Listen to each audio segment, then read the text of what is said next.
setiap orang, termasuk juga menteri, termasuk juga Menko, Pak, wajib merahasiakan dokumen atau keterangan tersebut. Sanksinya, Pak, pidana penjara paling lama 4 tahun. Tidak apa-apa, kira kita harus membantu Bu Sri Mulyani. Bu Sri Mulyani sedang menyelesaikan itu dan kita tidak bisa menyembunyikan apapun kepada masyarakat sekarang. Tidak tahu dari saya, tahu dari orang. Tadi ada yang tanya, ya seperti Anda tadi tanya, ya kita nggak boleh berbohong.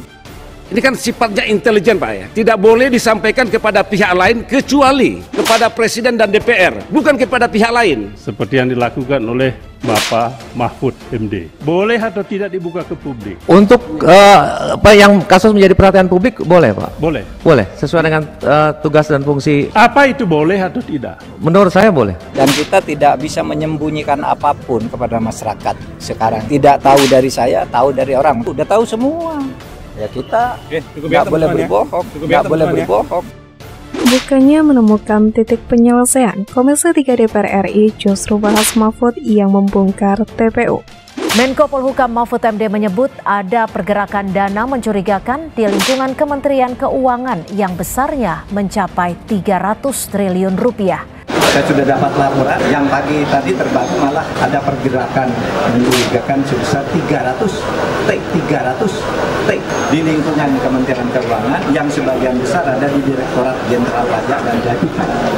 Saya juga ingin menyampaikan kepada Pak Menko, nggak ada kewenangannya di sini untuk mengumumkan. Tidak ada di dalam perpresnya itu mengatakan bahwa komite menyampaikan kepada publik bla bla bla bla. Nggak ada ini di sini.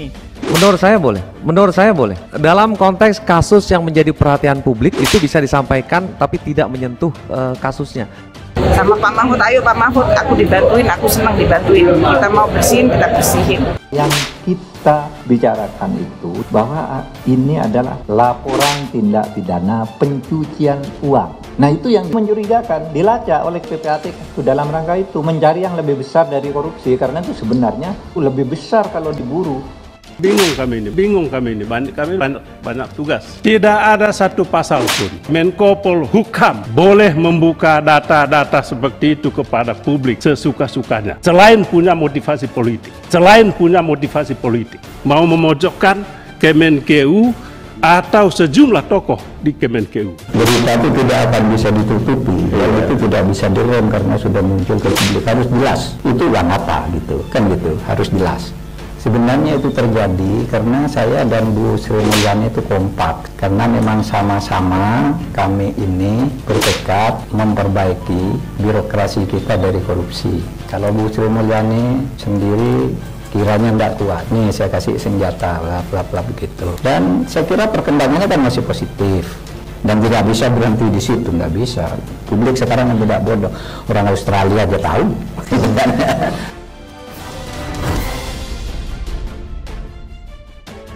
Transaksi janggal di Kementerian Keuangan sebesar 300 triliun yang diungkapkan oleh Menteri Koordinator Bidang Politik, Hukum, dan Keamanan Mahfud MD terus menjadi perhatian. Sejauh ini masih tidak begitu aneh jika seorang pemangku kewenangan membicarakan mengenai 300 triliun tersebut. Namun hal ini menjadi aneh ketika hal ini dibahas dengan DPR, di mana DPR justru membahas Mahfud MD dan bukan membahas bagaimana penyelesaian kasus tersebut. Dalam rapat tersebut dibahas mengenai Menko Polhukam Mahfud MD dan Menteri Keuangan Sri Mulyani yang terancam hukuman penjara selama 4 tahun. Hal itu karena Mahfud MD dan Sri Mulyani dianggap telah membocorkan soal adanya transaksi janggal di Kemenku yang jumlahnya mencapai 349 triliun. Hal tersebut diungkapkan oleh anggota Komisi 3 DPR RI, Arteria Dahlan. Arteria Dahlan mencecar Kepala Pusat Pelaporan dan Analisis Transaksi Keuangan atau PPATK Ivan Yustiavandana dalam rapat kerja atau raker antara PPATK dengan Komisi 3 DPR RI di Kompleks Parlemen Senayan, Tanah Abang, Jakarta Pusat pada Selasa 21 Maret 2023. Dalam kesempatan tersebut, Arteria menanyakan soal sosok yang membocorkan laporan hasil analisis atau LHA PPATK ke DPR, terutama mengenai transaksi 349 triliun. Bagiannya yang ngebocorin bukan Pak Ivan Yustiavandana kan? Yang memberitakan macam-macam bukan dari mulutnya Pak Ivan kan? Tanya Arteria Dahlan kepada Ivan. Bukan, balas Ivan dengan cepat. Mendengar jawaban Ivan, Arteria kemudian membacakan pasal 11 Undang-Undang Republik Indonesia Nomor 8 Tahun 2010 tentang pencegahan dan pemberantasan tindak pidana pencucian uang atau TPPU.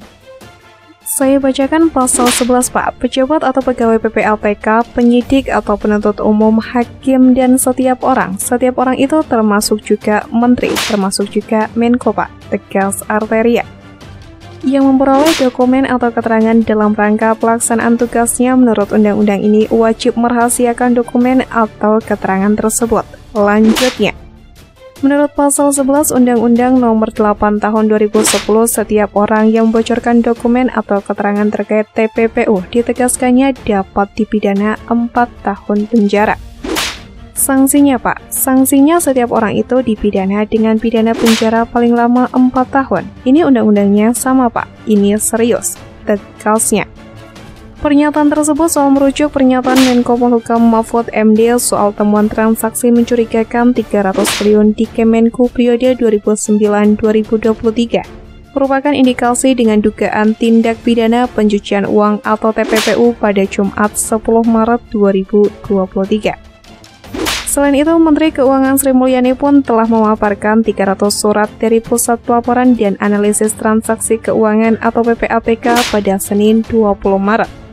Surat tersebut terkait nilai transaksi mencurigakan sebesar 349 triliun yang dikirimkan kepada pihaknya pada 13 Maret. Anggota Komisi 3 DPR RI Arteria Dahlan meminta kepada Kepala Pusat Pelaporan dan Analisis Transaksi Keuangan Ivan Yustiavandana untuk memberikan seluruh laporan hasil analisis PPATK ke DPR, terutama mengenai transaksi 349 triliun. Saya minta semua LHA atau permintaan TPPU tindak pidana pencucian uang yang diberikan kepada PPATK oleh penyidik polisi maupun jaksa laporin ke DPR. Ucap Arteria Dahlan dikutip dari Antara. Arteria Dahlan mengungkapkan kekhawatirannya terkait LHA milik PPATK yang disalahgunakan oleh lembaga atau kementerian tertentu ketika menegakkan hukum. Jangan semuanya TPPU, TTPU minta LHA. LHA-nya nggak dipakai, TPPU-nya hilang jadi duit, ucap Arteria. Ia memaparkan bagaimana laporan hasil analisis PPATK dapat disalahgunakan oleh aparat penegak hukum, yakni dengan melakukan praktek jual beli. Meskipun laporan hasil analisis PPATK belum mengikat secara hukum, laporan tersebut memiliki kemampuan untuk membuat seseorang merasa takut. Untuk menghilangkan indikasi TPPU tersebut, Arteria mengatakan terdapat kemungkinan sosok yang terlibat untuk membayar pihak penyidik. LHA-nya dipakai jualan sama aparat penegak hukum. Sekarang semua laporan, Pak, semuanya ujungnya plus TPPU. Mau hilangin TPPU-nya? Bayar, ujarnya.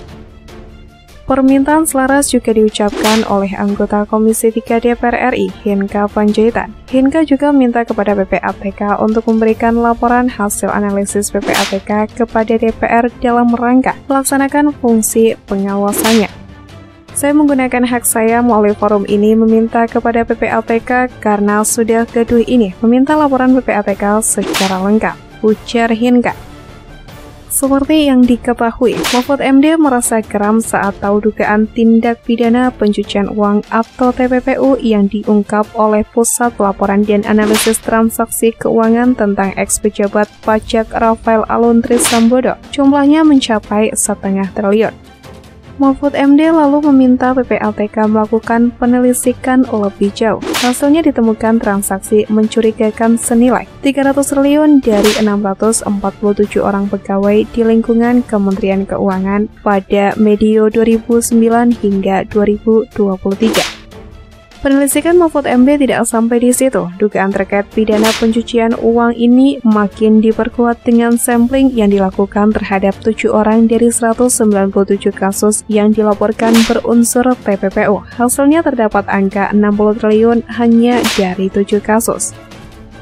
Mahfud MD menjelaskan selama ini pelanggaran money laundering belum terlalu dikonstruksi dengan kasus pencucian uang meski belit yang mengaturnya ada, yaitu Undang-Undang Nomor 8 Tahun 2010 tentang TPPU.